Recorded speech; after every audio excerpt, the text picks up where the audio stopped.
On tonight's show, we'll discuss James Harden and the excuse me, and the Philadelphia 76ers situation. Does James Harden suit up for the Sixers again, or do the contract get worked out in his favor? Plus, we'll discuss the NBA, Basketball Hall of Fame ceremony. Pau Gasol, Dwayne Wade, Greg Popovich, Tony Parker, and others get inducted to this year's Hall of Fame class. We'll discuss the impact in the game of basketball. And lastly, who is y'all's team's worst signing? There's a lot out there in the world of basketball. We'll discuss that and much more here on Fast Break, live on IE Sports Radio. And you're welcome to join us.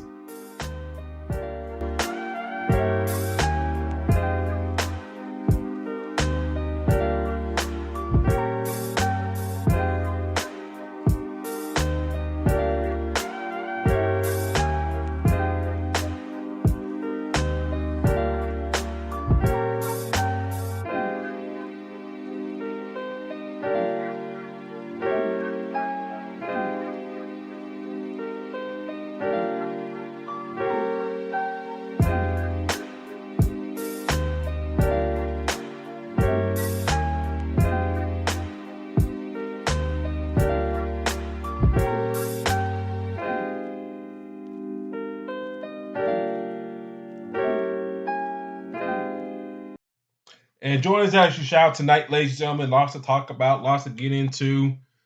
I know we're in kind of that dog days of summer. Summer, kind of get that last month of summer in, the month of August, and football's in the upswing right now. Basketball, training camp starts by next month. You got world basketball going on right now. USA playing pretty well, beating Spain today. They're looking good so far. But thank you for tuning in with us tonight, ladies and gentlemen, on Fast Break here, live on IE Sports Radio, your direct feed for all this sports. And you're welcome to join us. And D-Lock, how you doing tonight, sir? I'm doing pretty good, man. No NFL preseason is going on. It's the first week that we had. So we're getting around that time of the year. You know, all the sports are coming around. NFL, college football, and basketball are going to be back sooner than we know it. So definitely excited. Yeah, definitely excited. Everything's going good so far in the world of basketball. WNBA having stellar play from a few individuals. We'll touch on that here in a little bit. The Basketball Hall of Fame ceremony. Good, very good, great class. Dirk, D. Wade, Greg Popovich, Pau Gasol, Tony Parker. A very strong class. Some big, good mix of everything. Great coach, great American-born players, and great international players. And I want to shout out to it's Drewski. He's the host of our Dallas show here on IE Sports Radio. He goes live every Wednesday night. He does great stuff through his social media. Do follow him on Twitter as well. He does great work. He be at the Texas Rangers games damn near all the time. And I'm pretty sure when football kicks in, he'd be at the Cowboys and the Mavericks games as well. And the Dallas Stars, if his schedule so allows it. So shout out to Drewski in the chat. How you doing tonight, sir? But D-Lock, before we get to the Hall of Fame class, and before we get to who is our worst free agent signings, James Harden is the subject of today's issue. Mr. Harden, and we've been in the show for a couple years now, so it's kind of been like him, Kyrie, KD, LeBron, Zion at times, kind of been like our main headliners, if you want to say. It's just like always something comes up with them within the world of basketball. Well, the Sixers have decided they're not going to trade honor James Harden's trade request because they are unable to find a suitable deal per ESPN's agent I get this word out. Wojnarowski. So that's the report that came out a couple of days ago. Harden seemed like he's upset with his bud Daryl Morey over the lack of the long-term contract maximum level contract offer. Sources said, and the team is risking Harden's arrival at camp bring anything but a championship mindset.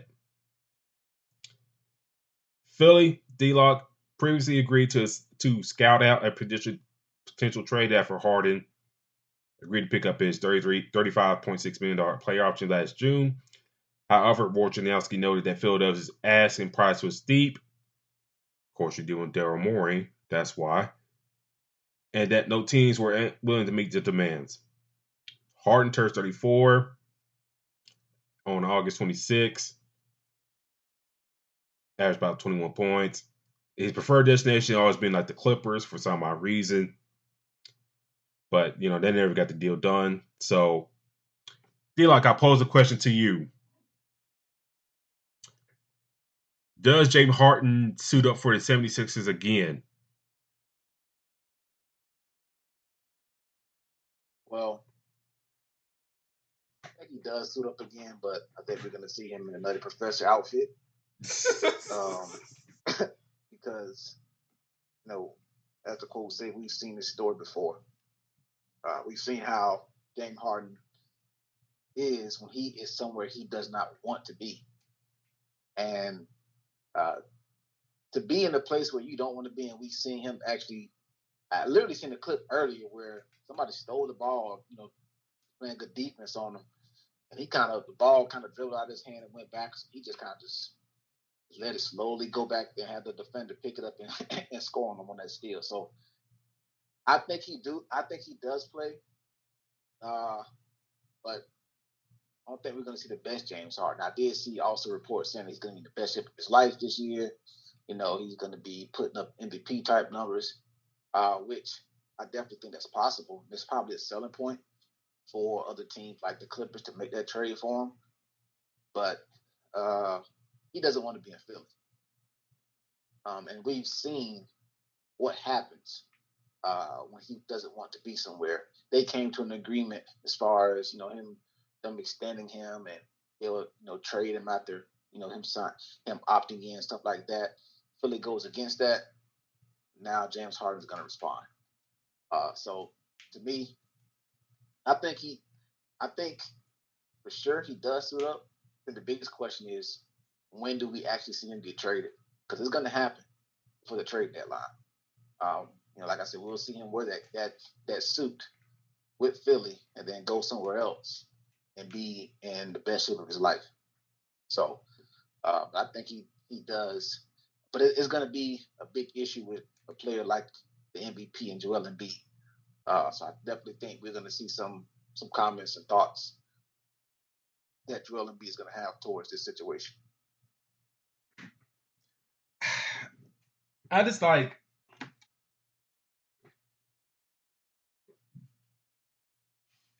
know NBA circles are small in a sense, because not too long ago, Daryl Morey was the general manager for the Houston Rockets. He got let go of that situation or left or whatever, and found refuge with the Philadelphia 76ers. Now, he the one that I dealt James to Brooklyn, got all those picks, all that stuff, and, got let go to Philly. He reacquired James to come to Philly. Got rid of Ben Simmons, which was is really looking by each single day that it was a smart play to do. Let's be real about that. Get rid of Ben Simmons was a smart play. And look how that turned out for Brooklyn. I don't think they can get rid of the dude. They attached 2 first-round picks. And that's saying something. But What can Daryl Morey get for James Harden? You know, it's really hard. Like it is mentioned in the article, he turns 34 later on this month. You know, how many more prime years, does do really have? So teams gonna be real hesitant. They gonna throw a whole bunch of assets for 34-year-old player. Yeah, they definitely ain't gonna do it now that he's already saying that he doesn't want to be there. I mean, he doesn't. He's already saying he's gonna be in good shape, but we are looking at somebody that is probably gonna play at this level for another, I say about maybe 4 to 5 years. That's a stretch. So I think that I don't like you're saying. I agree with the fact that he's not somebody they're not gonna throw a lot for him. But hell, it's even worse that he don't want to be there. And yeah, that's the thing. It's like, does he really? I mean, he gonna be there, and it's just like, what can you get for him? It's kind of like the housing market. Some of these owners and GMs treat some of these players like the housing market, like right as it is right now. Where I live at in North Alabama, the housing market is hot because a lot of people moving down here. So some people expect their prices to drop and stuff. I've seen some houses drop few in between, but not a lot is coming down. Daryl Morey, you know, he seems like he's not coming down off his asking price. He's not even shaving off a first round pick or so. Like, hey, this is the offer. This is what I expect to get in return. And, the Clippers, most notably, they really haven't. They probably sent an offer in, but it's like, hey, this is what we got. This is what we give available. Marcus Morris, Luke Kennard, so forth. That's all we got. And, the Sixers probably saying it's probably not enough. So I don't know which way they're going to go with this. We talked about the Sixers before, all this stuff. It's like, when Embiid's great, he's great. When he's healthy, he's great. We always kind of put that pressure on Tobias Harris because A, you got a big time contract. B, they chose you over Jimmy Butler. And on the other side of things, Jimmy Butler has taken the Miami Heat to 2 finals appearances since he's joined that team. And you sometimes, we ask you where the hell you at sometimes. And other than that, Maxey, he's a fine player, but still hasn't reached that level yet. PJ Tucker is who he is. They keep Paul Reed around. Some of the other role players are just blah. So, the importance of a James Harden is extremely crucial for this team's success, especially this season. We see like maybe the last year of some of these core guys being together. Because we've seen with the news, the rumors, a lot of teams are monitoring the Joel Embiid situation. Things don't go right with these guys, new coach with Nick Nurse, all that stuff. Do they blow it up and kind of restart the quote unquote process again?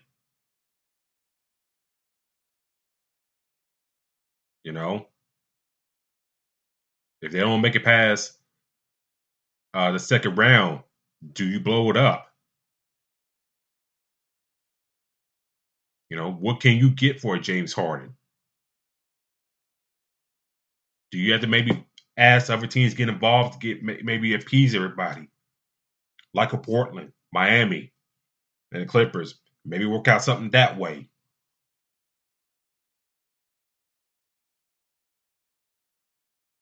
So I don't know, what his James Harden's end game is. Is he going to show up at the training camp? I think he shows up at the training camp in my eyes. I think he does. But like you alluded to, and Drewski brought up in the chat, the clumps outfit. Is he going to do that again? And like you mentioned about Joel, in Houston, he was the main dude there, so it wasn't too much of a blowback from other folks.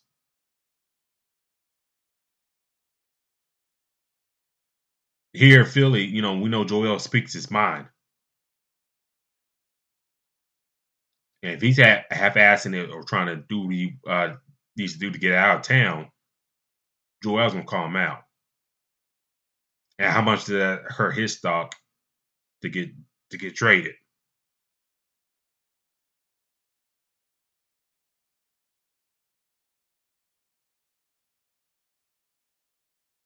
Yeah, I mean, I understand. I think that, like I said, I think that Embiid, they are the team that should be competitive on the East, and that is what's making this team want to keep James Harden because right now, to be honest, man. Well, for most players that with that kind of caliber, you're not, as they said so much, you're not going to get what they're worth back from another team.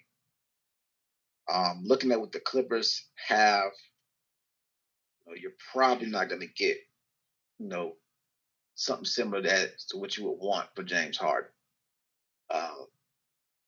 But to me, like I said, and they also know that, like I said, you just got the MVP. If you get James Harden and playing at this level, they have a chance to be competitive. But the biggest thing about this is, James Harden does not want to be there. I mean, let's take this a few years back. This starts way back to when Ben Simmons so-called gave up that dunk to somebody else in the playoffs. They talked about how this is Ben Simmons is the reason why this team is not doing well, X, Y, and Z. Doc Rivers said all this bullshit. And then they go trade for James Harden, go grab the pieces to help out Embiid. Now all of a sudden, now that they have James Harden, we have not seen any different results. They haven't gotten any further. So for me, it just seems like another failed situation that Philly has had. And let's look at the guys of James Harden, Ben Simmons, Markelle Fultz was there. So now, just trusting the process. I mean, yes, Joel Embiid is one of the best players in the NBA. But where are they going with him? They're not going anywhere. So this team has to really get this situated. They have to see if they can move in a different direction. However, because do I want to have somebody come to my team, come to my camp, play for me that doesn't want to be there? I mean, we've seen that story already. Literally seen Ben Simmons at practice with a damn cell phone in his pocket. So again, they need to figure this out. If the Clippers is not the only team that is interested, which I'm sure it's other teams that, it's James Harden. Somebody give him a call, have given him a call. They probably need to rethink about this in the trade talks thing because I don't see it trending well for them. That can also hurt, friendships as well between the Embiid and James Harden. Because we've seen how Embiid talked about Ben Simmons, other players. Could that possibly happen again with James Harden? So you never know. So for me, like I said, I think that this could get ugly. I definitely think we will see him suit up. But I don't think we're going to see the best James Harden that we've seen. Philly. Yeah, I just it's sad to see that the contract situation is kind of blown up like this, and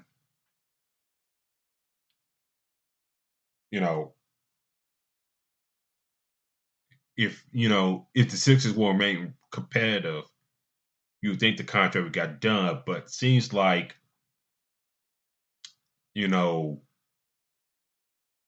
something was like lost in translation between Morey and Harden to get to this point. And when I mentioned about Tobias Harris and stuff like that, let me pull up his contract situation. Let's see. Because I think it's near its end, I believe.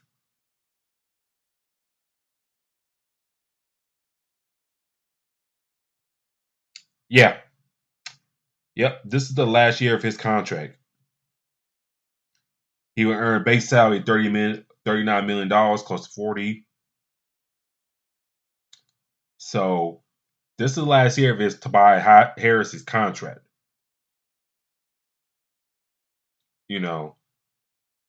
So coupled with that, you only resign James Harden for like a 1-year deal. He's brought back. That's a lot of money off the books right there, D-Lock. And I'm wondering, just wondering, are the Sixers thinking about rebuild or maybe like a retool? With some of these free agents down the line. That's something that we gotta, look and consider. Let's see. Because 24-25, Joel Embiid, PJ Tucker, who had a player option for that year at $11 million. Paul Reed, $7 million. Jaden Springer, $4 million. So after those two contracts are gone, that's a lot of cap room right there coming to the next off season. Yeah, and that's it is. And that's not including Tyrese Maxey getting a contract extension, because I assume that's coming down a pike. But they haven't really said anything about that yet.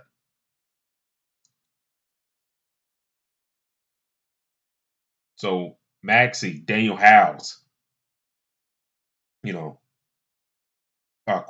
Korkmaz, Melton, Harden, Harris, those contracts caught the books.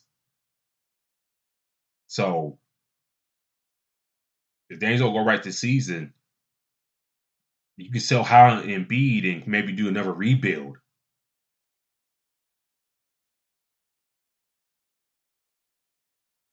That's what I'm saying. But even with that, I mean, the next question that comes with it is, do they trade Embiid? Because if rebuilding is definitely, coming up, it seems like. But, you're going to continue to rebuild around Joel Embiid. And there's already been whispers, I believe, of him obviously probably wanting to either get an extension or go somewhere else. So you do that, now you're starting completely over. And in my mind, like I said, it keep bringing on all these different guys, and it's just not working. Something is wrong. Now, obviously, I think also that's going with this is having the patience and letting the process actually get finished. But Tobias, I mean, they kept him throughout the whole Ben Simmons thing, and he have not seen the great production from him. Yep. I mean, sorry the fact, like I said, this guy, I went to school with him at University of Tennessee.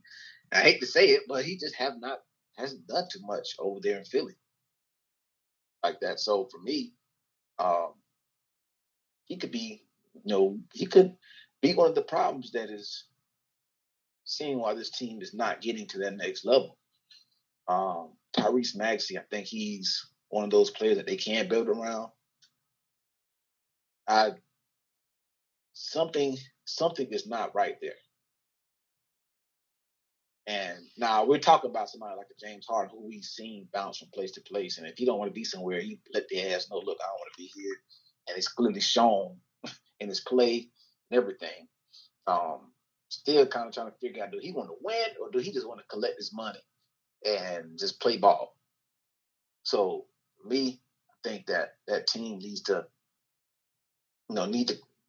have that meeting and figure out what the hell they're going to do if it comes to rebuilding or retooling, because it just seems like right now they are in a situation where they're going to have a player come to camp again that doesn't want to be there.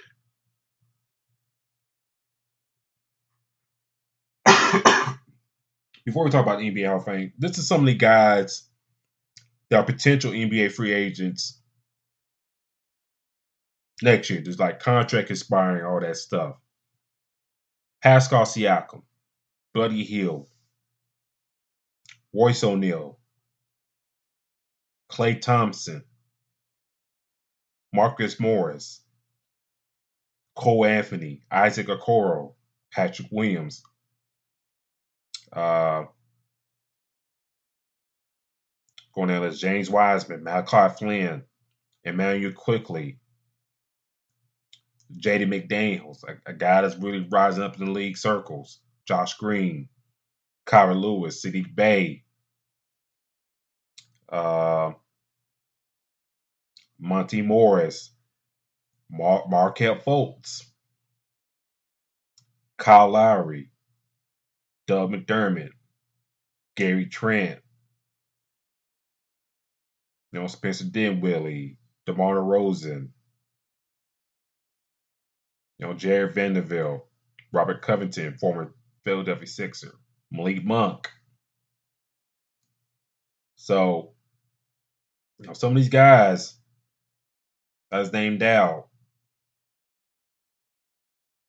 if you let like a Tobias Harris go, you can maybe use that salary that he was accumulating and maybe split that off with more quality players, and maybe you can fill out your roster that way.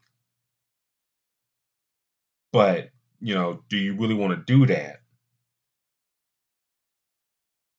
That's the question. But, if you let Harden go too, like I mentioned about the cap space down the road, and the names I just named out, can you really, really rebuild a roster around those guys, those type of free agents, and keep it moving? And that's a question that, Philly got to ask itself.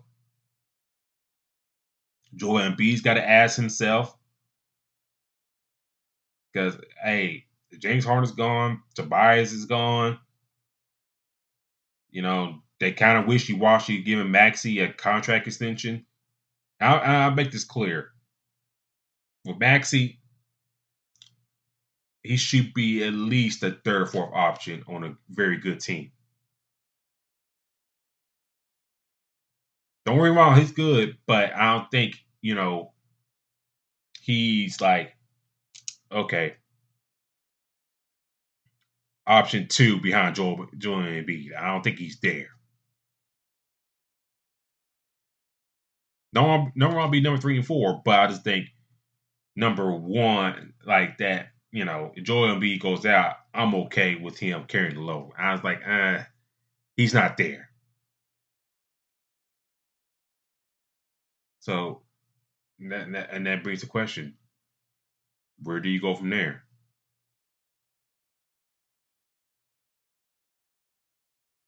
Yeah, like I said, it's something they got to figure out, man, because you look at the rest of the East ain't going nowhere. If you ask me, Boston got better this overall season. Milwaukee is pretty still going to be Milwaukee. I think Miami, we'll touch on that whenever the hell that come around. I told you, we talked about it a couple podcasts ago about when they ain't gonna get traded. I don't know when that shit gonna happen, but he wants to be in Miami, so they're still making their off-season moves. Yep. Orlando, go Magic, my team. They have higher expectations going into this year, so Philly has to figure out what the hell they got going on.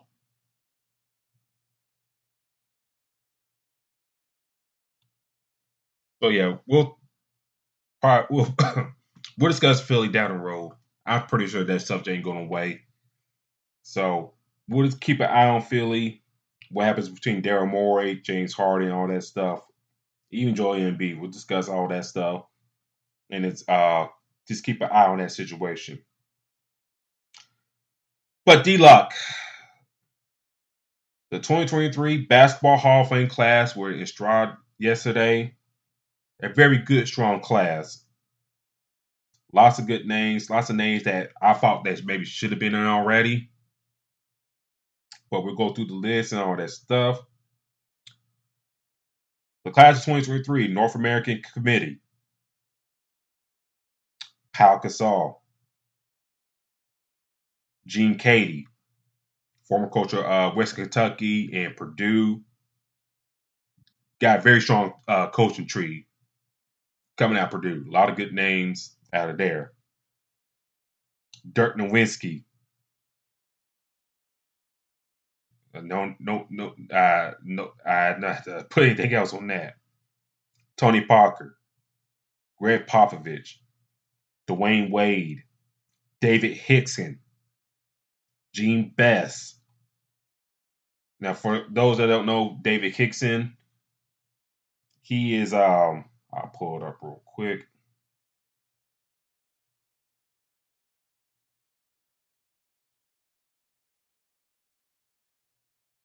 Former coach at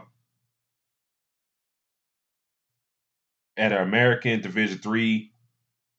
He had the highest wins percentage in Division III history.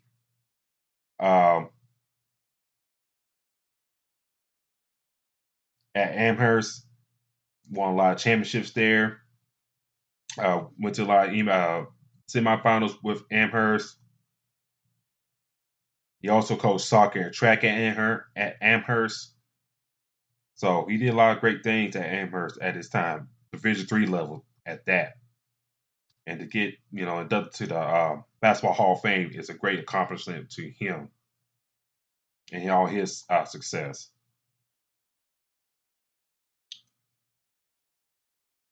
Becky Hammond, what more to say about her? Great college career, pro career, and now coaching career as well. And then the last name, D-Lock, Gary Blair, Jim Valvano, former coach for NC State, died of cancer, had a memorable speech at the ESPYs. No need to, to say about that. I thought, he should have got in like a long time ago. My eyes. But, better late than never. And then also the 96 U.S. Women's Olympic team as well. Going through the list of names, all that stuff, D-Lock, what are your thoughts on this class here? Very strong class, a lot of accolades in this class. What are your thoughts on this class and potential maybe future classes down the road? But what do you think about this 2023 class right here? This class is loaded, man. You look at it, this is a very good class. Obviously having Dwayne Wade being a part of it is huge. Dwayne Wade, I thought Paul Gasol would have probably got in a while back. Dirk as well. Pop, one of the ones that is still coaching to be very, now you say Hall of Fame coach when introducing him or speaking about him. This team is stacked, man. Also, that I believe they have the women's Olympic team part of this class as well. Yeah, the 76 women's team. Yes. Yes, that's one team that had a hell of a run, and I think that have to be talked about as well. So I like this class. But it also, man, in all sports now, I remember seeing Dwayne Wade play his full career, with Miami, to Cleveland, all these other places. We've watched Dirk, with that famous fade away, long 3-pointer. We've watched Popovich over all this time. I'm saying all this to say that time is flying, man, and it always reminds me with these classes that I am definitely getting older.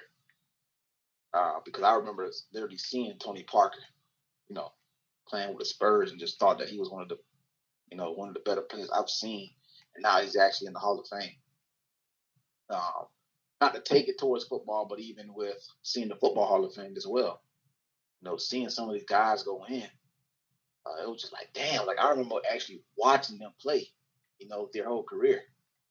And now I'm actually seeing some of these players get inducted. So I was really, like I said, this class is pretty deep. And to see, a Dirk, a Dwayne Wade, see Dwayne Wade go up there and have his dad up there, that was like super cool.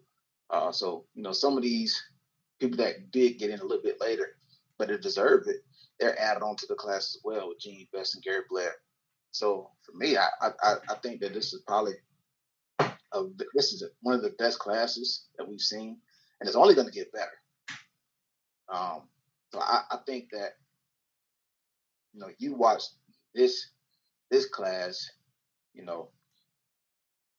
you definitely will be looking at the next class like, damn, like we're going to see some people that we recently see retire in the next class. So this is a hell of a class, man.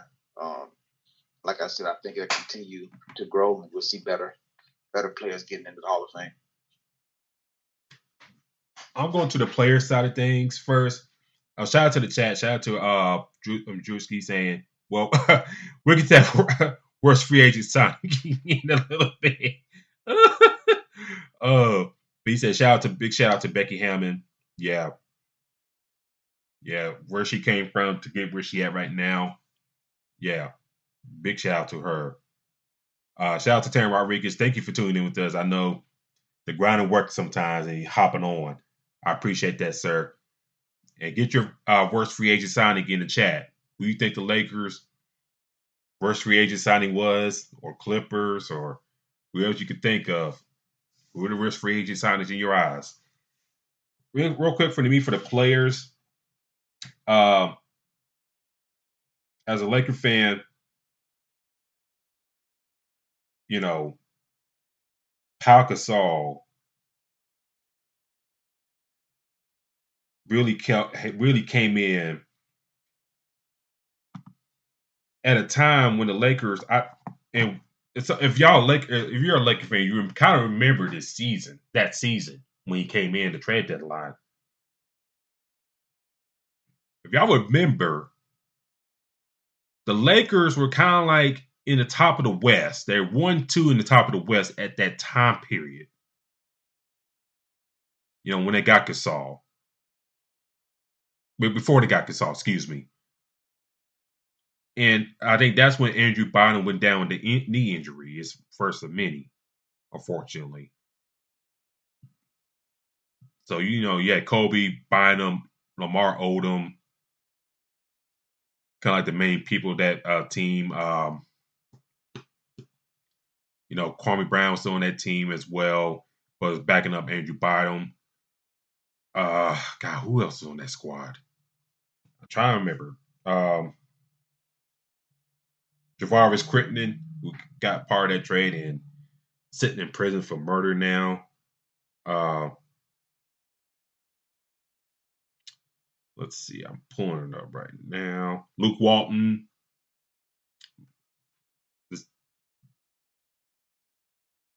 Hold on, let me pull the roster real quick.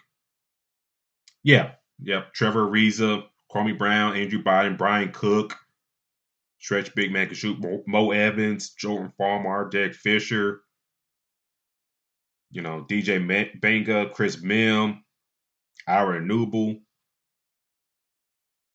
Probably had one of the more funniest stories of NBA history. Vladimir Radmanovich, Ronnie Turioff, Sasha Vujicic. So yeah, that roster at that time, they were playing very well, playing excellent. Then, like I said, Bynum went down with the injury, and then like after that injury happened, they kind of hit a little bump in the road, and then they do the deal with Memphis, in which we remember that trade, Crittenden, Kwame Brown,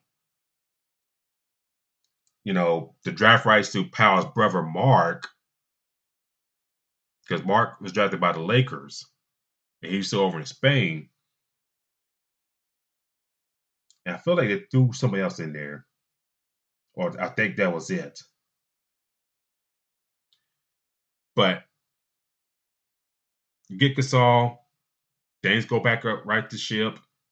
Gasol played a lot of center, and the Lakers made it to that finals that year. Of course, they lost to the Celtics. That '08 Celtics team. Blah blah blah blah. Because they talk about that to death. But Gasol came in and really transformed that team.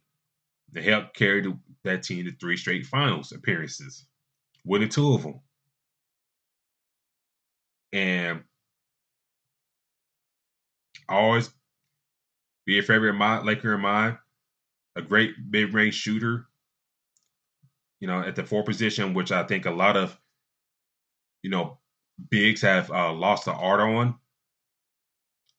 I know a lot of them step out to that 3-point line, but that big 6'11" big man that can shoot the ball like that. I'll get to Dirk here in a sec, but it's like him him playing like that on a consistent basis, and always be happy, like Terry Rodriguez said, happy for Paul Gasol, and maybe I had 3 straight if Biden was still healthy. If Biden's still healthy, will Gasol be a Laker? That's kind of like those one ifs. So do the Lakers, still make a deal even with Biden healthy? I don't know. So it's just one of those things. But one of those things that's happened. Gasol got to LA. Him and Kobe has developed a bond beyond the basketball court. Even in Kobe's death, because if you see on social media that Gasol is still very close with the Bryant family. And I think, we heard stories about Kobe in the past, not being easy to get along with. But we kind of seen, before his death, he built a lot of strong friendships with a lot of folks. And Gasol was one of them. And, with this play internationally as well, he deserved a spot in the Hall of Fame. I think the championships really eclipsed him in. I think he would get on it anyway. But the championships, being part of the Lakers, having his jersey retired by the Lakers, that really put him over the hump as a basketball Hall of Famer.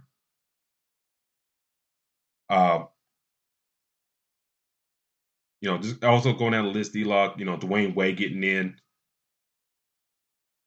When he made that run the NCAA championship tournament years ago, him and Travis Deaner down up in Marquette, that's probably one of the better runs I've seen in college basketball history.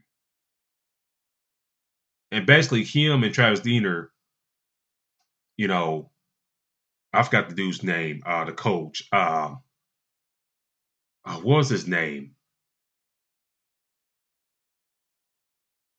Oh, God dang.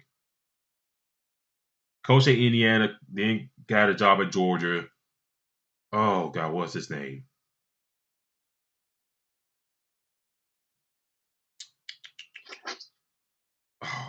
They left Indiana and got to Georgia. Well, he got fired from Indiana, but later on he got a job at Georgia, but he sucked at Georgia. I forgot his name. Damn, what name? Tip of my tongue right now. Oh God.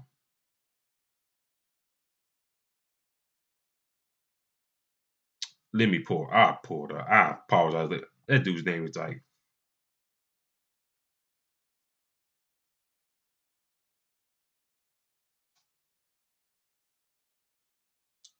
Tom Crean. There we go. Tom Crean.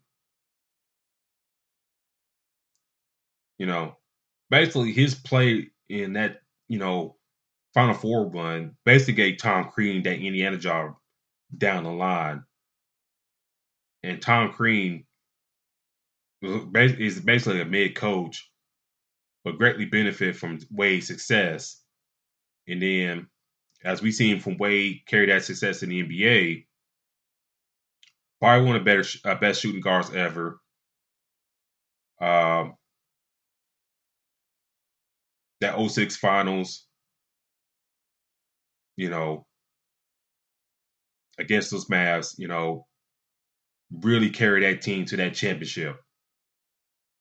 And Shaq had to take a back seat because if he didn't, I think the Mavs would won that title that year.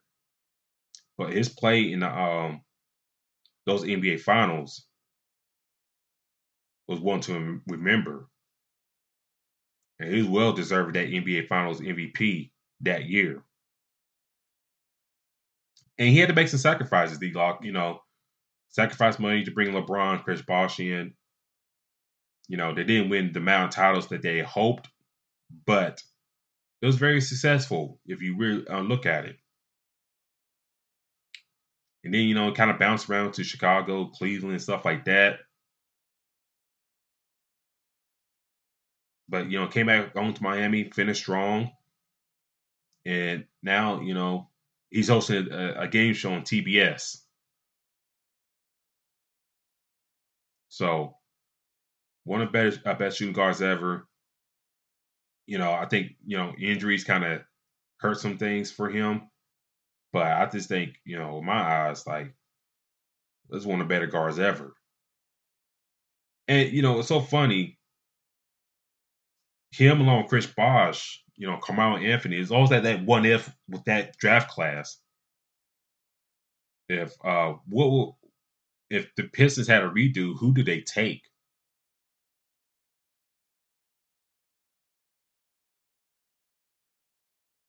If you really think about it, who would the Pistons really take in a redraft? Do you take a Chris Bosh? Right. Do you take a Carmelo Anthony, who won a championship, that year? A scoring machine that he is. Do the Pistons take a chance on him? Dwayne Wade. The Pistons had at that time that roster with Larry Brown crew. That's a good depth down low. Do you take a young spry guy like Dwayne Wade and have him come off the bench early with the Chauncey Billups and Rip Hamilton? Yeah, I mean that is something that they had to. Pretty sure they think about a lot. With the guys that, like you said, you talk about Melo right after, who probably was like a bona fide pick outside of LeBron. Bosh and D Wade all going 4 and 5. So you would have had a couple other pieces there. Also, another player that didn't play bad, Kurt Heinrich. Yeah, I love he Kurt played Heinrich. Pretty decent. Yeah, he was one of the guards that played pretty well throughout his career. And then you look at the bottom of that draft. There's a couple of people there. Josh Howard wasn't bad. Obviously, Kendrick Perkins and Leandro Barbosa, who I thought he was a hell of a player off the bench. So, if, like you said, you redo that draft and that part, you may see a different Pistons team. Maybe it changes how the East looks as well.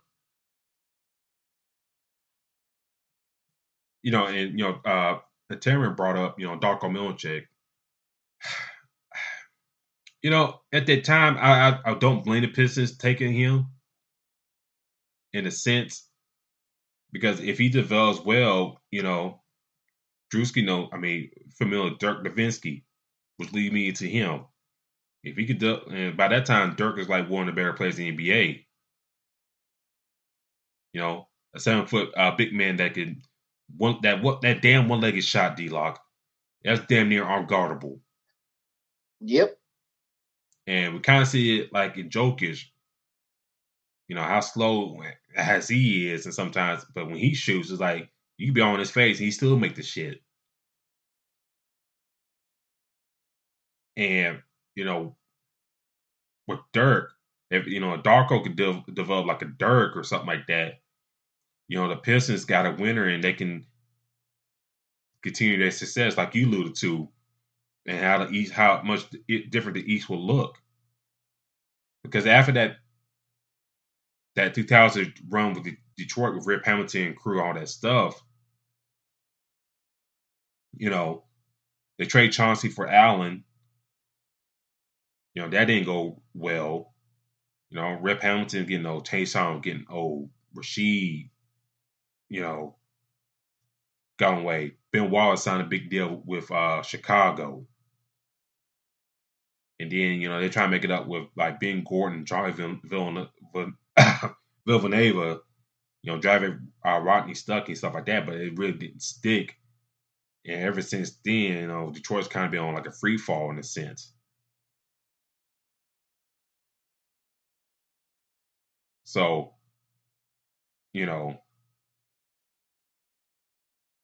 bad draft, bad mistakes, landing your team in a free fall. But you drafted well, like the Dallas did with Dirk, and look what you get out of Dirk for all those years. One of the best international players ever, maybe the best ever. I don't know. Maybe Luka will supplant him down the line. Jokic, I don't know. Maybe. So Dirk really kind of elevated that international game, that international love, to take more chances on the international player. I know some people probably say, "Well, what about Yao Ming?" Yeah, but you got to have continued success. I mean, you gotta have see that early results, and Dirk was showing that early results. Big man that could shoot like that, not really too much injured. I mean, I noticed like Vali Divac, Arvina Savonis that come through, Dragan Pravicic, but Dirk was kind of like once he got up and rolling, he became that standard.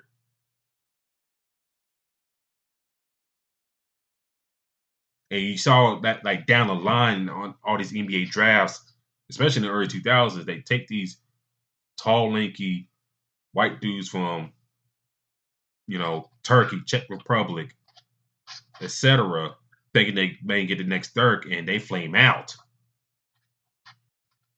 I remember Orlando Magic took a dude early 2000, Magic Lampe. He never came over to the States. Nope. Seeing where he was going to be going.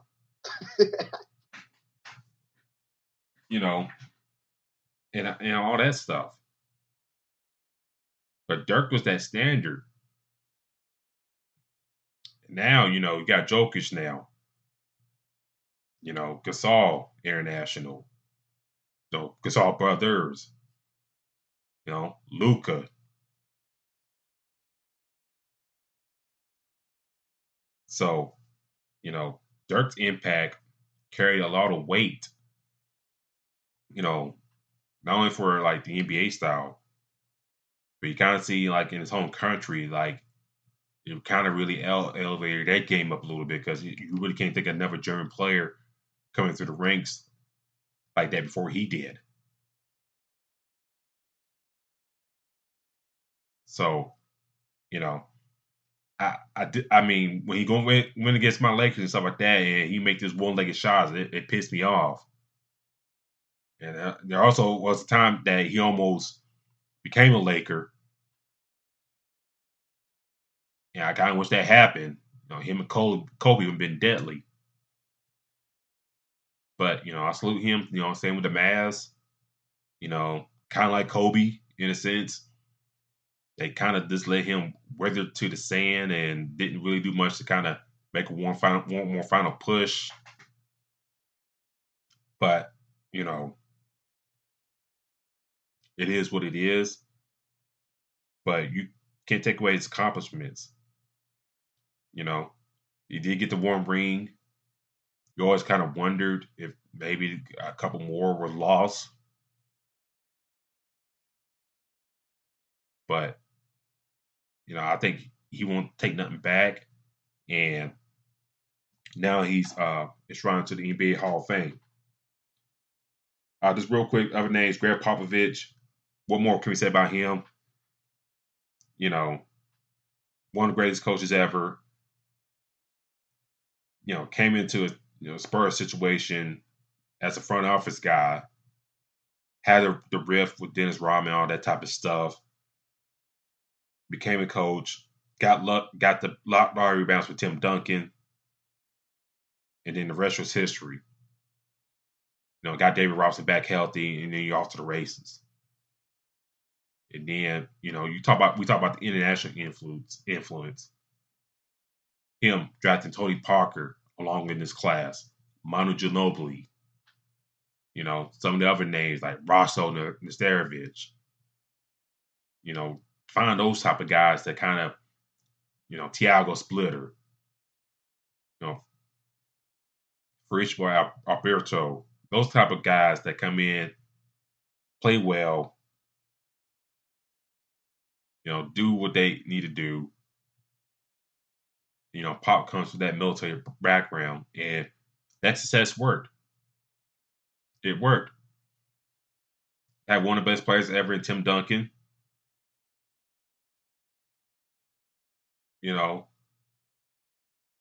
It's like those Lakers teams with Shaq and Kobe. They always got to contend with the Spurs one way or another. And then once those Shaq and Kobe teams dissolve, they kind of had like a lane to themselves, those Spurs teams. But you had the Dallas teams right there with Dirk, Phoenix. Once they got Steve Nash, Mike D'Antoni, and Amari Stoudemire, all that stuff, you got that crew rolling right there. You had to contend with them. But they always kind of stayed true and consistent, with Tim and Greg Popovich. The Lakers went through a rebuild, a couple rebuilds. Suns, they went through a rebuild. Dallas, rebuild. Houston, after T-Mac and Yao went away, they rebuild. But the Popovich and Duncan era was still there. And, Pop reaped the benefits of it. Now, he got one of the better prospects come to the NBA in a while, in Victor Wembanyama. And we'll see how that goes. And also, Pop's in the 70s. We'll see how long he's going to last. So, I don't know if you heard this comparison before, D-Lock. But you ever heard a comparison between, the Spurs teams and the Patriots teams?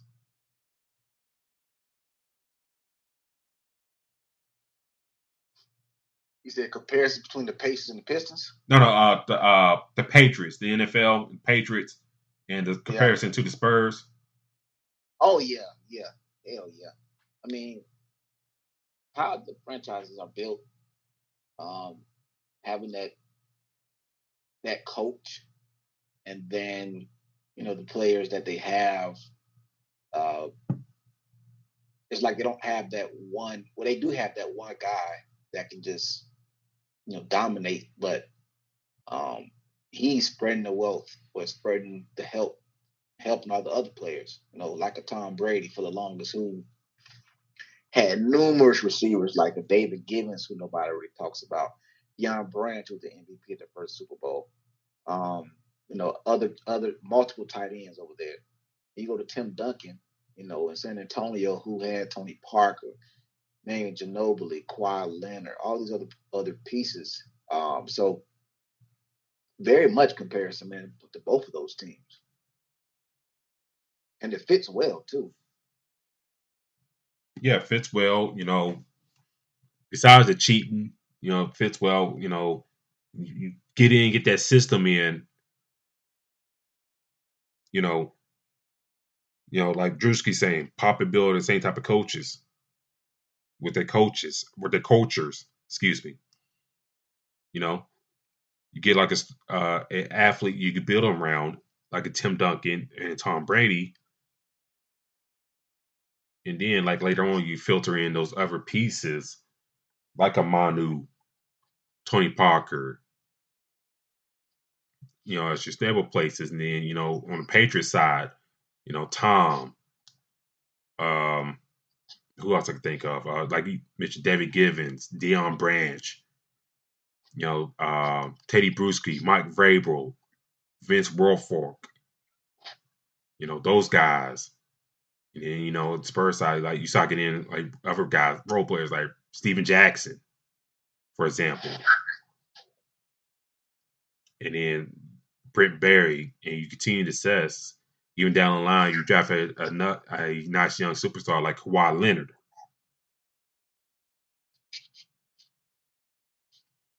And you still win championships with the new superstar, even though things didn't go right at the end. You see that continued success, and we'll see what, like you said, what Pop does with the new kid on the block, and we'll go from there and see how that does for him. But like I said, like we both stated, this is a strong class. Gene Katie, former coach of Purdue, very strong record there with him. With him at 87 years old, I'm glad he's still alive to kind of see this moment. Gary Blair, former coach at Stephen F. Austin, at Arkansas, women's coach, and at Texas A&M as well before retiring in 2022. So, great for him to get to see that success as well. Becky Hammond, great. Let me pull up her stuff. Played at Colorado State, went out drafted in the WNBA, found early success with the New York Liberty, stuck there for many years, and then went down to San Antonio, really kind of became one of the faces in the WNBA in San Antonio, and retired with the San Antonio Stars, who are no longer in the WNBA, but had that success there. Has been a coach in the NBA for several years. I said on the show before, D-Lock, with some of these retreads in the NBA circles, I don't understand why Becky couldn't get a chance as a head coach. But, she went to the WNBA, coached the Las Vegas Aces, won a championship last year, possibly repeating again this year, but I think she may have some challenge with the New York Liberty in that respect. But, great career for her to come from South Dakota to the NBA, Basketball Hall of Fame. Speaks volumes of her hard work and effort. Other than that, anything else you want to add real quick? Like I said, that's a stunning class, and that's to that point.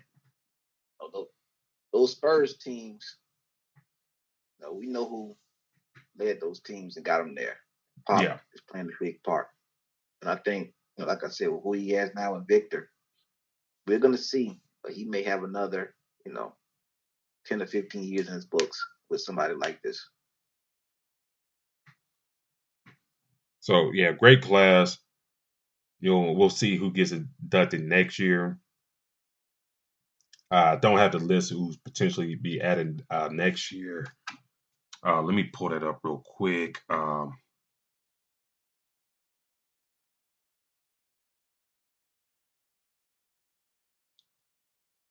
pulling up right now. They said Vince Carter is eligible, which I think that should be an easy one to get in. Joakim Noah, great career. Tyson Chandler. There Nope. some of the names right there. Jamal Crawford. Bonafide. Kyle Crover.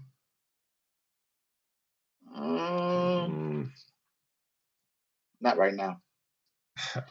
Marvin Williams.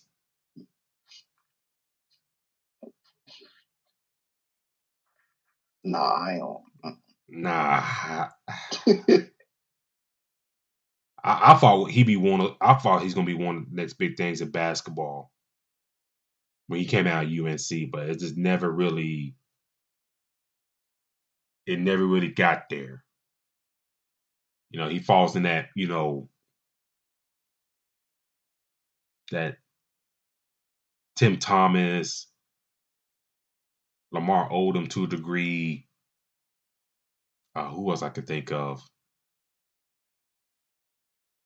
Type of bucket that guys that size and ability to be dominant, but sometimes it just don't happen for one reason or another. Other names are still eligible. Larry Faust, Chauncey Billups, Sean Marion, Amari Stoudemire, and Sean Kemp.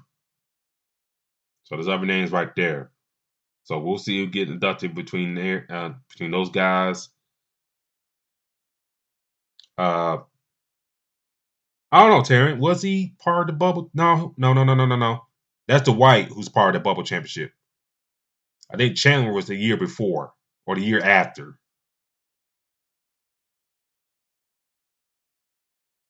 I think so. Yeah, I think Chandler was the year after. No. Hold on. Let me pull that up.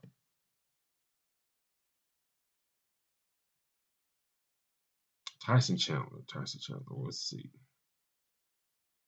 No, yeah. Tyson Chandler, I don't think he probably maybe with the Mavericks? Well, Mavericks. He's has to be about the Lakers, being part of the Lakers bubble team, but I don't think so. Nah, he wasn't on that team. No. Yeah, he was the year before. Yeah. But I want to talk about this subject, D-Lock. And I want to ask y'all to chat about this too. Some of y'all mentioned a little bit in the chat. Who was y'all's team's worst free agent signing? Could be WNBA, NBA. I almost want to include college because those college class signings. You expect things out of players, but it never materialize. But that's a different rabbit hole right there that we should open up down the line. But just keep it strictly pros. Who was y'all team's worst free agent signing? Drewski mentioned D-Lock. He mentioned Dwight Powell as one of the worst free agent signings for his Mavs. I'll let you go first. Who is your team's worst free agent signings? I would just say one name that just sticks out to me, but because it still hurts to the core. The reason why I say worse is because you have the high expectations, and those expectations aren't hit, so then you kind of just be bothered. 7 years, $92 million. Ooh, the 7-year contracts. 7 years, $92 million. First season with us, he only played 4 damn games. So this man basically, and a lot of those Orlando Magic fans know who the hell I'm talking about. I'll say his name in a minute. So basically, that first season, He spent more of his time in the suit than in the basketball jersey. That man's name is Grant Hill. Mm-hmm. First season, 4 games. Second season, 14 games. Now, mind you, this is the total games he played all season. Third season, 29 games. Next year, okay, 67. You know, he kind of was pretty decent. Next season, after that, 2005, 2006, 21 games. So, obviously, injuries played a huge part. We gave this man $92 million. And for the longest, you know, people was talking about Grant Hill as if he was like the next greatest of all time. Like, you know, the expectation of what he's done, and you know, they were saying this guy was gonna be like the next Michael Jordan. And it just never happened in Orlando. Never. And I would say this is the worst signing, not because of the player, but because of what happened. I mean, you had high expectations. You're bringing in one of the best players in the NBA. You could build around this guy. And it didn't change. It changed. Our franchise did not change. This damn near is about as bad as Detroit picking Darko Milicic over Carmelo. Because you sign somebody and nothing happens in your franchise. So for me, I mean, you know, Grant Hill is still, like I said, you know, if it wasn't for the injuries, we're gonna have high expectations of this guy. But I remember in school, I was in high school, I had a friend of mine who used to joke all the time about how the Magic signed Grant Hill, and the only stand up he does is to stand up and straighten his tie. They say his name. So you know how they got the starting lineup. You know, LeBron, Anthony Davis, you know, all this, and then they, you know, they talk about everybody else, and they say Grant Hill. He gets up, you know, fixes his tie, sits back down. He did that more in the Magic in Orlando than play games. Damn. And at the time, when he said, one of my friends said it, I kind of pissed off because he was right. You know, you got this player who can change everything, and it just did not happen. It just didn't. I mean, at this point, the only time you mention Grant Hill with Orlando is the fact that his injury and what he got paid. That's it.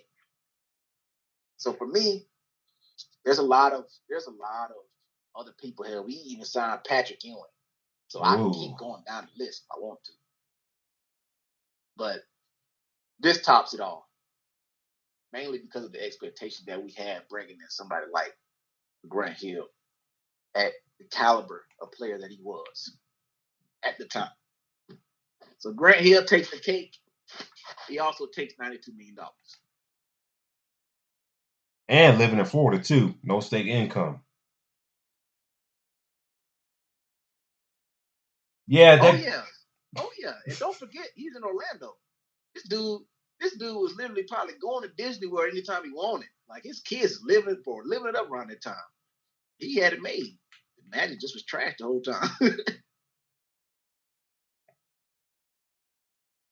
Let me ask you this about around that time as well. You know, besides Grant Hill, do you think that Magic team could have surrounded McGrady and him with more help? I know they had Mike Miller. They drafted him in 2000. You know, Patrick Williams, that was a wash. But you think they could have did more around that time to kind of, you know, offset that squad? I know they traded for like Drew Gooden down the road, but that kind of that shit ain't work either. They could have done more. I mean, it just seemed like, you know, and I don't want to I have to fast forward to now. I mean, it's all about what's happening in the front office. I mean, if you put these pieces around, you know, your foundation at the bottom, you have to be very, very strong. And front office to head coach just wasn't there. I mean, and we continue to see that. I mean, come on, man, you drafted Shaq. Like, you had Shaquille O'Neal on your team at one point. Why in the hell this team ain't got not one championship? So, you have all these guys that come through here. Penny Hardaway. We talk about Tracy McGrady, like, Dwight Howard. These are the players that you had. Who we're talking about they'll be in the Hall of Fame possibly next year. Vince Carter, like, these are the guys that came through this franchise, and it just seemed like they, didn't do right by him. And at the time, like he's to the point, could have done more. But also, I think it's not about just signing players. I just think that it's more so about what you're doing with, in the front office with the coaches, general manager, and owner. All of that has to be, fixed. This is the reason why I said now you got Ben Carroll, who had a hell of a season. Mm-hmm. But now, you go in the draft, you draft a couple pieces, and now you have to put together another team around him. Now, I don't want to see in 2 or 3 years, Ben Carroll, I don't want to jinx it, but Ben Carroll going to the damn Lakers. Because all of a sudden now, you don't want to extend this man for whatever reason, or you don't want to build around him for whatever reason. Now, we've seen a lot of teams get a lot of players and a lot of rotation, but if you got 2 or 3 stars, they need to have that's what you need to keep your team rolling. We see it in all of these championship teams. Lakers won a championship because they had two stars having their team rolling. Lakers won a championship this year because they had two players having their team rolling. Milwaukee got on championship because they had Giannis and their players rolling. Golden State, same thing. So, but it took time to build those. So if they could do that, then yeah, but they're putting cake in the oven, and it says it takes 45 minutes to cook, and they taking it out in 15 minutes. Basically saying that they're having a few pieces, and they're just not building around it and giving it time to work and investing. If they could do that, then that'd be fine. Yeah, I just, I enjoy watching the Magic teams. Shaq, Penny, Nick Anderson, 3D, Dennis Scott. In those early 2000 teams, McGrady, Pat Garrity, Daryl Armstrong, Terrell Hudson, those type of dudes. But Grant Hill was supposed to help be that base. And shout out to Mike C in the chat. How you doing tonight, sir? Give us who's the worst Boston Celtic free agent signing of all time or signings. Let me know in the chat what you think. But Grant Hill's supposed to be that guy, and then the injuries just kept going and going.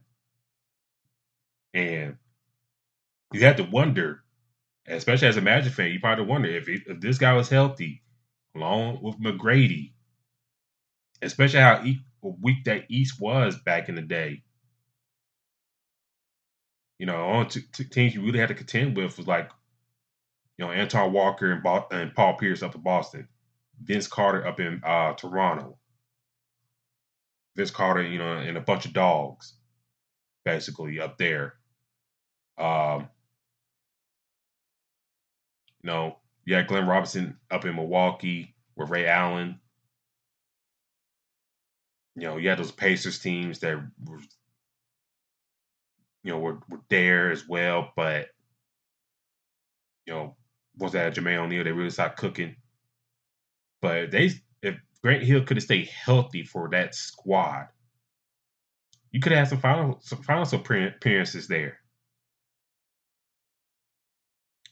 Yeah, I'm not saying that, I don't know, They might not, I'm saying they win a championship. I forgot about AI in Philly, him too. But I'm not saying they win a championship because if they win against those Lakers teams with Shaq or the Spurs against Tim Duncan, they'll get cooked down low. But I think if they stay healthy, there'll be some finals appearances for that squad. And then, kind of if that happen, Dwight Howard in Orlando to kind of restart things. It kind of change the projection of where the franchise goes, how they draft and all that stuff. So, we talk about, I saw the thing on X or Twitter, you want to call it. A free agent signing, like you allude to, can change the trajectory of a franchise. Yeah, you get you a player. You need to. This is the reason why you're bringing this player in. I remember Shannon Sharp saying one time that the biggest thing, the best thing about free agents is them being free, which means that they can ask for a lot more money than they're possibly worth.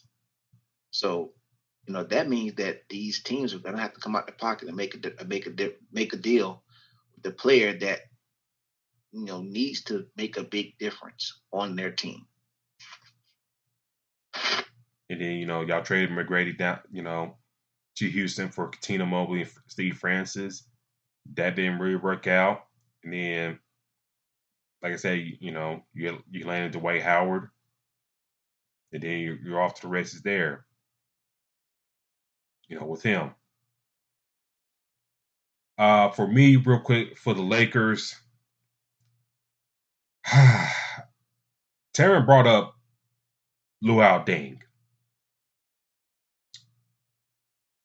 And yeah, it didn't really work out in my eyes.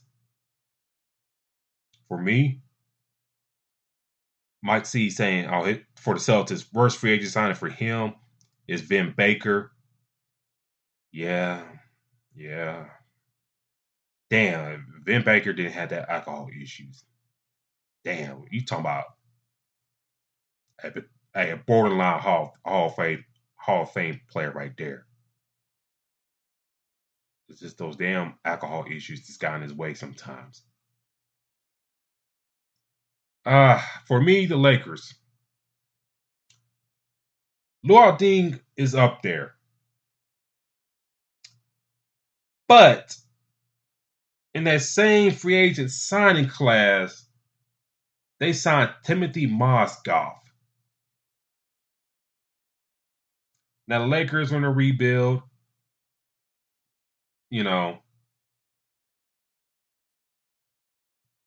All that good stuff. Gasol was gone. Lamar Odom was gone. Farmar was gone. Luke Walton was gone. All that stuff. All those guys were gone. Me personally, I always defend the Luol Deng signing. Because you're talking about a dude that's always a consistent player, all that stuff, and blah, blah, blah, blah. You saw success for him. Contributor, all that good stuff.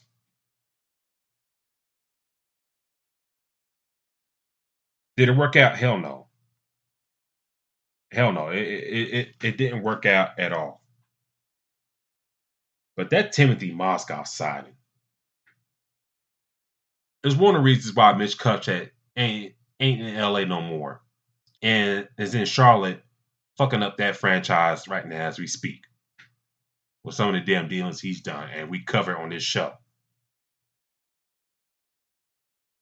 When they did a free agency thing at midnight, I still remember this to this day. I get reminded on Facebook on the memories thing on the notification every once in a while when that anniversary date comes around. They signed that man about 2 minutes past that midnight hour in my time in Central to a 4-year, $60 million deal. This was not the Mozgov you were getting, when the Cavs make the first finals when they lost to the Warriors. This is him the following year that he didn't play too much in the playoffs because Kevin Love and Kyrie were healthy on that run compared to the previous year. Only why Mozgov got that playing time that previous year because Kevin Love was out. The next following year, he won't get that much playing time like that. And the Lakers signed him, and they signed him to the big old deal.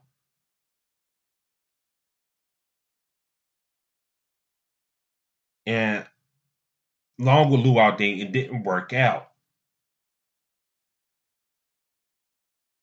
And I kind of hate when NBA teams kind of had to spend money to get to a floor just because. And this is like the results of that because if you look at the long-term effects of it, you know, they just basically sent Luol Deng home and paid him out for the rest of his contract. Almost to the levels of Bobby Bonilla type of deal.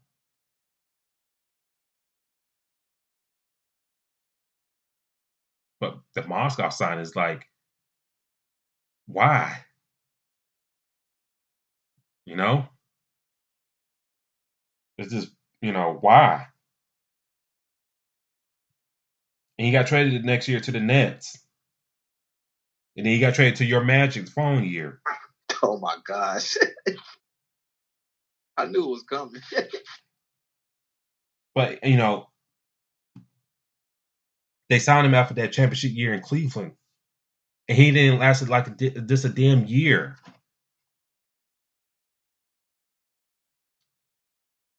And that's just like, what are we doing? Like, as a franchise, like, what are we doing?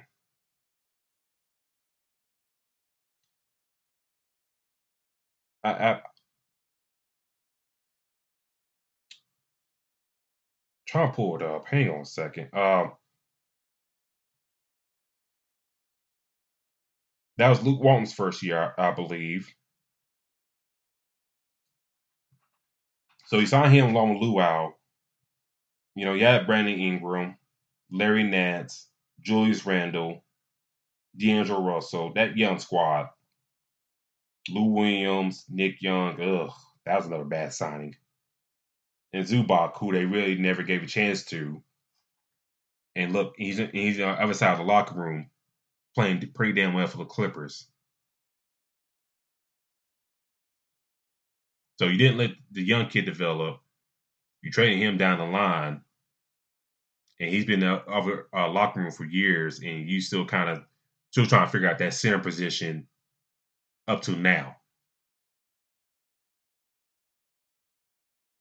Like you alluded to, these free agent signings got long-term effects, not just in in the signings and stuff like that, in front office and salary cap and all that stuff, but in draft situations, young player development as well. Like Drewski brought up, Lamar Odom, Rondo is up there with him. With him, Lamar Odom was a bad signing. Once he felt he got disrespect, he felt he got disrespected by the Lakers. He went on a tailspin. And being along that Kardashian life at the height of their popularity probably didn't help things with him. And we see what happened with him. Rondo, that it was just bad all around.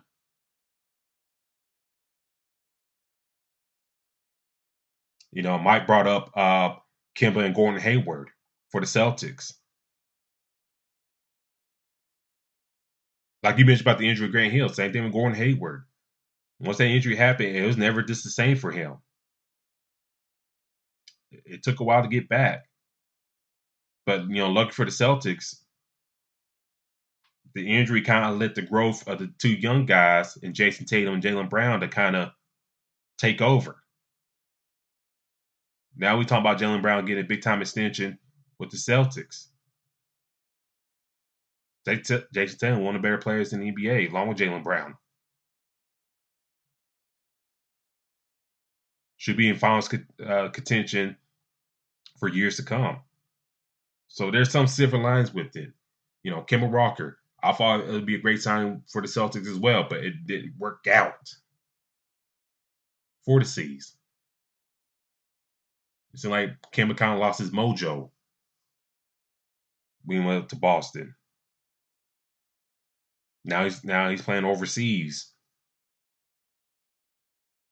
for the next upcoming basketball year.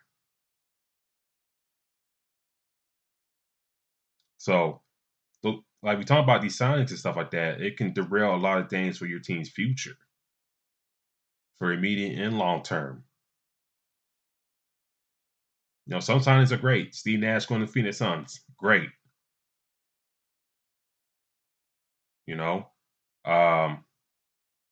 Jermaine O'Neal leaving Portland, going to Indiana, great.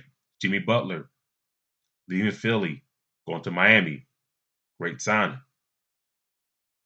But also bad ones. And that could set your team back for a very long time.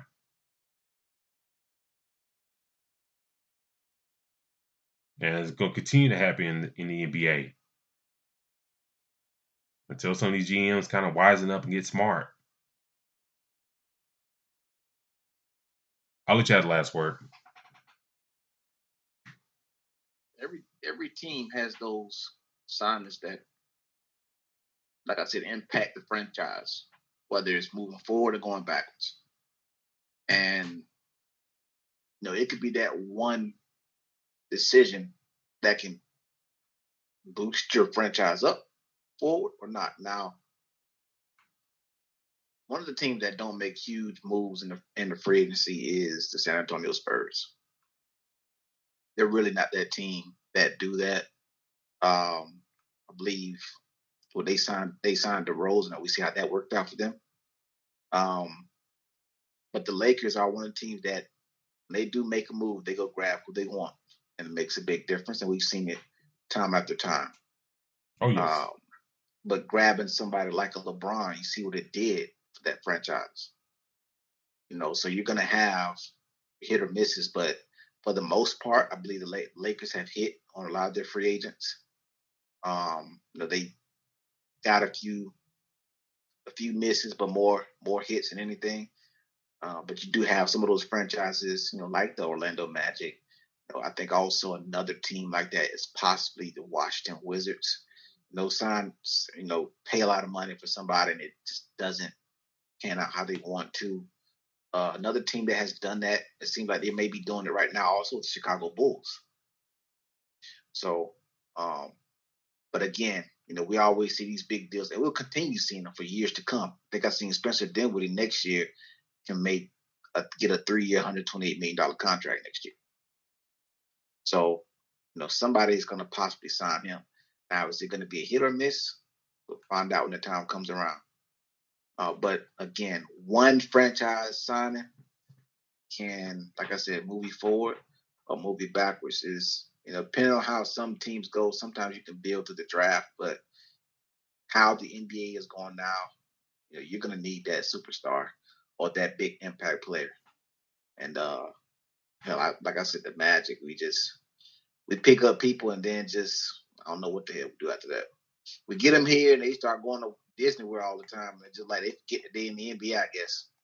So, but again, like I said, you have those teams that have had worse signings, and some of the worst signings could have had a decent impact on the franchise, just not what they expect. Yeah, I agree with you there. And then I throw another team before we get out of here, the New York Knicks. Oh hell yeah! So especially like post Patrick Ewing, just like the bad signings, like Larry Johnson, he was like a shell of former self after the back injury. The Charles Sprewell, very good signing, but you let him go to the Timberwolves. Allen Houston, you resigned him to the deal, and he was never the same after the injury. But just bad deals and stuff like that. That Scott Layman, I believe, was the GM at the time, who they got from Utah. Just the bad signings that they did is just like that really kind of hampered that franchise. Amari Stoudemire was very good to a point, so the knees started giving out. Joakim Noah, like Mike C brought up, shelving his former self. So it's just like bad signings can set everybody back. And I still understand why some of these owners sign off for some of these deals. Like, wait a minute. Why am I signing this dude for this much, and he really ain't been that productive for the past year or so? He's been injured past year or so. Like I'm gonna use Zion for example. The day he becomes an unrestricted free agent, it's gonna be very telling how the market's gonna be for him. Are you paying for potential for what he can bring to your franchise, or are you paying for him for past success? It's gonna be a real interesting thing. Just because a player's a name or whatnot, don't mean you have to throw big money at them. I know the market demands it, but still, sometimes you gotta be wise about things. And like we talk about the Hall of Fame, that's why Popovich and the Spurs have been in contention for many years, because of smart moves and deals.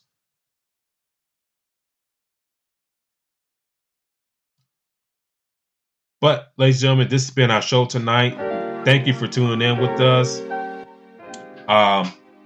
We'll keep y'all posted if we go live next week, depending on how the news cycle is. A lot of good talk today, almost like an hour and a half on tonight's show. Shout out to the chat tonight. Mike C, Tamara Rodriguez, Drewski. Thank y'all all for y'all tuning in with us and the convo to help with the show tonight. D-Lock, how can people find you on social media? You can find me at Black-813. The word Black, the word dash 813. Let them know they can find you at the show's page. Do follow the show at X/Twitter at FastBreak@IESR. That's FastBreak@IESR. Also, do follow iSports Radio on all your social media feeds. X/Twitter, Instagram, Facebook, YouTube. Do follow us on there. Do check out iSportsRadio.com. A lot of shows coming down the pike in the network.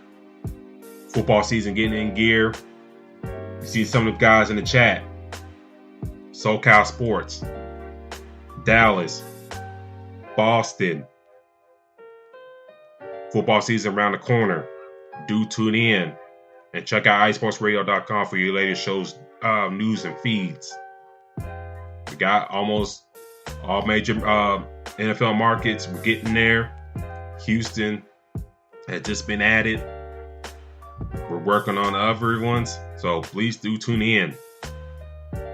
Also, I do have a page, Spawn4288. That's Spawn4288 on Twitter, X. I do know a show on the side called The Crooks Process. I'll probably post another episode here soon about my Tennessee Titans. Do follow my show's page on Instagram and Facebook, The Crooks Process. You'll see the page there. Until then, thank you for tuning in with us. We'll talk to y'all maybe next week. If not next week, be the week after. We'll see how the news cycle goes. Until then, we'll talk to y'all later. Peace.